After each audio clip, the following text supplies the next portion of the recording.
I guess I have known Dr. Carver all my life. And I knew about him before I actually knew him. Because when my mother came to Tuskegee in 1908, she was placed at the table with him in the teachers' dining room, where the single teachers had their meals. And they were appointed to a seat, and she was put at his table. Dr. Carver became interested in her because he found out that her grandmother made medicines for the leading doctor in the town of Xenia, Ohio. And she was interested in plants because her grandmother would take her with her to pick the plants that she used in making the medicines. And that was the beginning of their friendship. Dr. Carver was a family friend the rest of his life at Tuskegee. For many years, in fact, I grew up in a house right next door to Rockefeller Hall where he lived. So I saw him every day when he passed through the yard, going over to the dining hall or going through the campus to the ag building where his lab was. He used to scold me as a little girl because I didn't stand up straight. And he said I would miss so much. But what I needed to do was to look 10 paces ahead of me and then look down. And then I wouldn't miss anything. I'd see what was around me, in front of me, and on both sides. He was interested in the books that I read. And he would stop and talk, "What book have you read recently?" And I'd have to tell him about what I was reading. I did not know this personally, but I knew about it. He really saved my brother's life. My brother is 4 years younger than I am.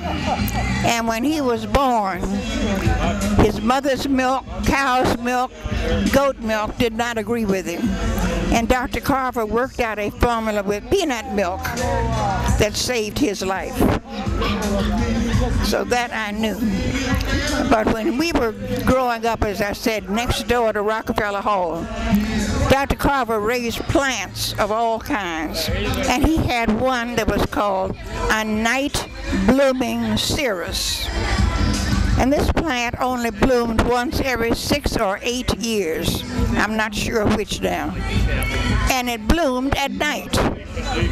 And I remember one party, one cirrus blooming party that he had with some of his personal friends out there on the lawn in front of Rockefeller Hall.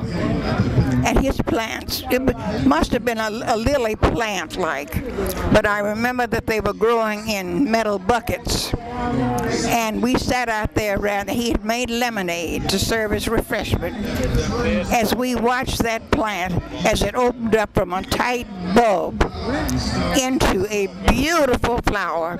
It was a creamy white and seems to be like there was some pink in there. That's been many a year ago. But the night blooming cirrus, and that I have never forgotten. But I can't remember when I didn't know Dr. Carver, and we always called him Fess. That's the only name that I knew by which I ever called him, was Fess. And he was Fess to all of us kids.